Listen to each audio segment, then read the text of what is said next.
Welcome back to Unapologetic Edge. I'm Philippa Scott. Last week we went into the nervous system science, what's actually happening physiologically in difficult conversations, and why threat responses are the mechanism underneath most psychosocial hazards. This week we're applying that science to a specific population that is dramatically underserved by most approaches to psychosocial safety, the high performer. Because the way burnout is typically discussed and the way most organizations are set up to detect it assumes that people in distress look distressed, and they don't always. And the ones least likely to look distressed are often the ones most at risk. Let me explain why. Burnout research has a sampling problem. Most of what we know about how burnout presents, progresses, and resolves is based on populations who sought help, who told someone, who flagged it, who ended up in a data set because they were visibly struggling. High performers are systematically underrepresented in that data, not because they don't burn out, they do at high rates, in ways that cause enormous personal and organizational damage.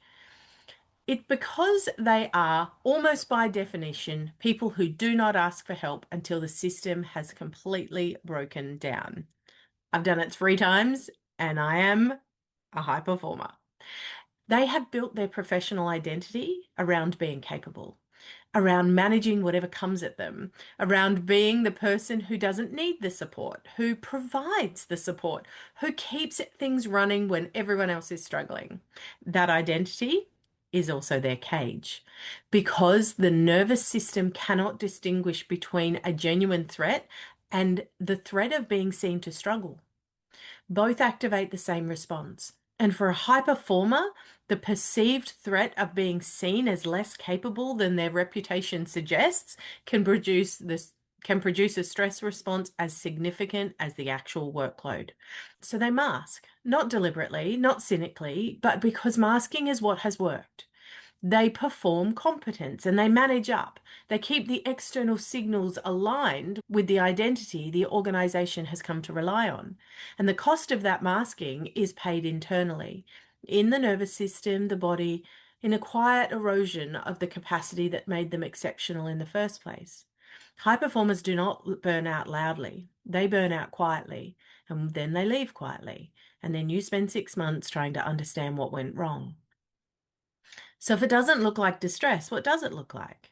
Here are the signatures that are worth knowing because most of them read from the outside as normal high performer behavior.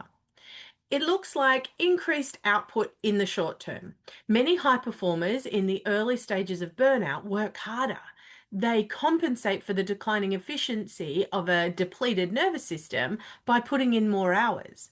The output holds up or even increases while the cost of producing it escalates.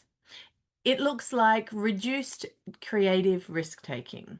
The work stays good, but it gets safer. Fewer novel ideas, less willingness to challenge assumptions, a narrowing toward execution and away from innovation. This one's particularly hard to see if the baseline was already excellent.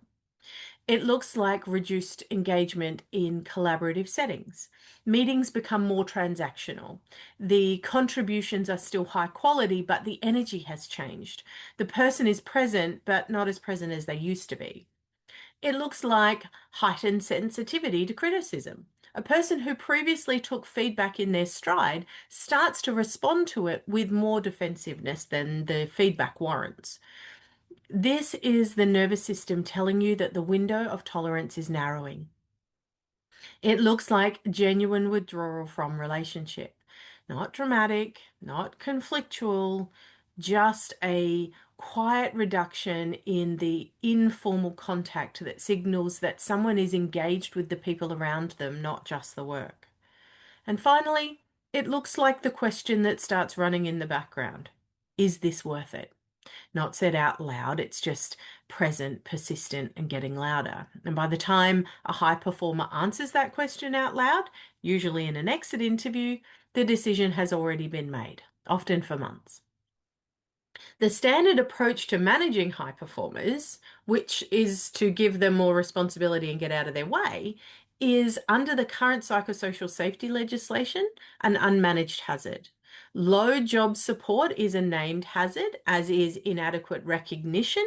Role demands that exceed sustainable capacity is also a named hazard category.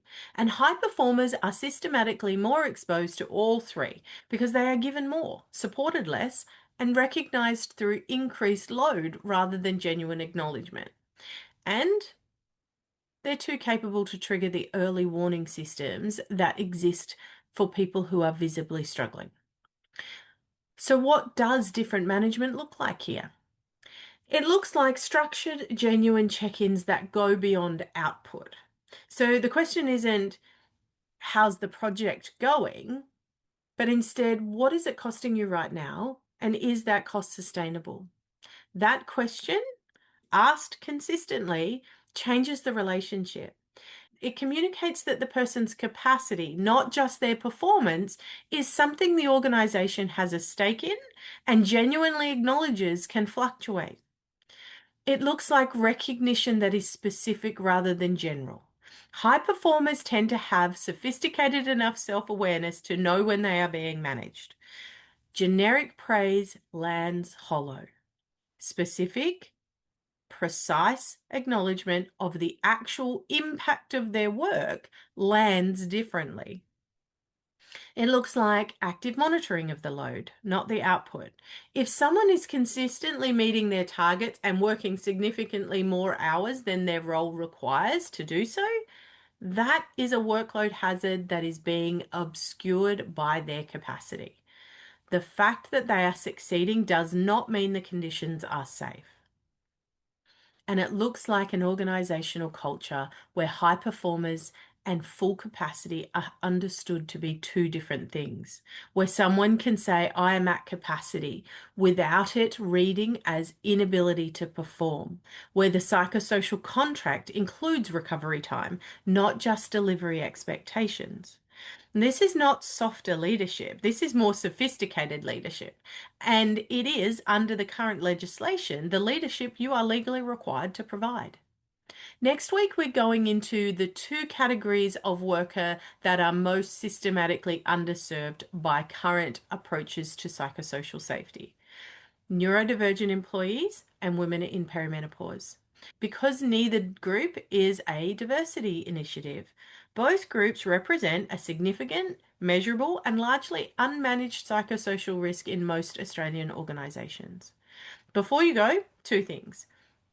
The burnout audit is in the show notes. If what you heard today resonates, either because you recognized yourself or because you recognize someone in your team, the audit maps 7 dimensions of psychosocial load, including the ones most commonly present in high performers who aren't yet ready to say they're struggling.